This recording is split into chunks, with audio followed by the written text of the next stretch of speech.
All right, let's get right into it. For centuries, what happened to the great Mayan civilization has been one of history's biggest, most fascinating mysteries. So today, we're going to explore what's known as the Mayan trap, the environmental corner they backed themselves into, and the eerie silence that came after. I want you to picture this. The year is 1695. A Spanish monk is lost, he's starving, wandering through the jungles of Guatemala, and then he stumbles upon something that just shouldn't be there. Out of this green ocean of trees, these massive stone pyramids are just rising up. A city that could rival any capital in Europe. But here's the thing. It was completely, utterly silent. He had found the ghost city of Tikal swallowed whole by the jungle. And that discovery right there leaves us with this huge, lingering question. For 700 years, the Maya were the dominant force, a vast empire. And then, long before any Europeans showed up, they just collapsed. So how? How could a civilization this sophisticated, with millions of people, just seem to vanish into thin air? To even start to get our heads around that, we have to understand the land they lived on, the very environment that gave them life, but also, in the end, became their cage. It's a place that archaeologists have actually called the Green Prison. You see, the Yucatan is a really strange place, geologically speaking. It's basically a giant, flat shelf of limestone, which acts like a massive sponge. When it rains, and it rains a lot, the water doesn't form rivers or lakes on the surface. Nope, it disappears almost instantly, seeping down into this huge network of underground caves and sinkholes called cenotes. So even though the jungle looks incredibly rich and lush, the actual soil is surprisingly thin, which makes growing enough food for a giant population a huge challenge right from the start. So the key takeaway here is that the Maya were building their entire world on a knife's edge, right from day one. They didn't have horses or oxen, no beasts of burden. That means every single massive stone for those incredible pyramids was dragged and lifted on human backs. Their diet? It was mostly corn, which, is really low in protein. They were in a constant, never-ending fight against the jungle itself. And all of this leads us to the heart of their collapse, what we're calling the environmental trap. Because as their civilization got bigger and more successful, it's like the engine of their society started running way, way too hot. It started burning through the very fuel it needed to survive. And what you get is this terrible feedback loop. Look, it's a simple but deadly chain of events. First, the population booms, so you need more food, more resources. Then, you have to clear huge amounts of forest, not just for farms, but also to get wood. They needed tons of it to burn limestone to make the plaster that covered their amazing cities.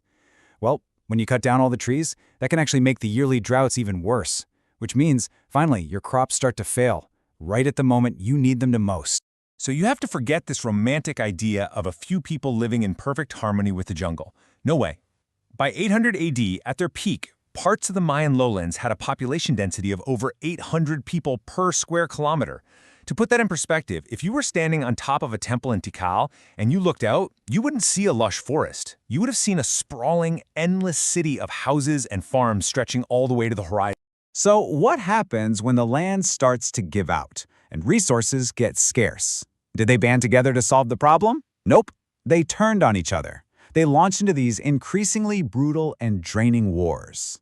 Now, the politics of this whole era were basically dominated by a giant Cold War between two superpowers. You had the Old Guard, the dynasty of Tikal, which had been a major power for ages. And then you had the ambitious newcomers, the Snake Kings of Calakmul, and they were hungry for total control of the Mayan world. And when these guys went to war, it wasn't a small thing. We know from their own carvings that they had a specific term for a certain kind of conflict. Archaeologists call it a star war. And this wasn't some little border skirmish to capture a few people. No, this was a war of total conquest.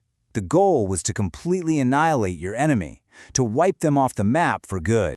In the year 562, the Snake Kings did it. They absolutely crushed Tikal. They smashed their monuments, and they essentially plunged the city into darkness. For more than a century after, Tikal just goes silent. It's a period we call the Tikal hiatus. Now think about the timing here.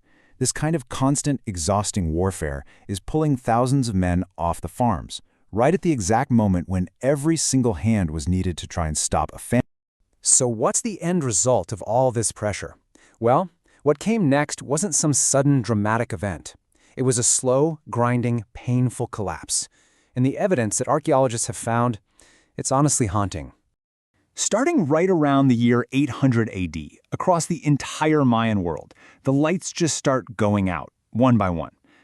The official stone carvings, the records of their kings and their history, they just stop. The kings and the scribes put down their chisels and their brushes, and they went silent. In the city of Copan, archaeologists found a monument that was only half carved. It gives you this unbelievable chill, this sense of a specific moment frozen in time.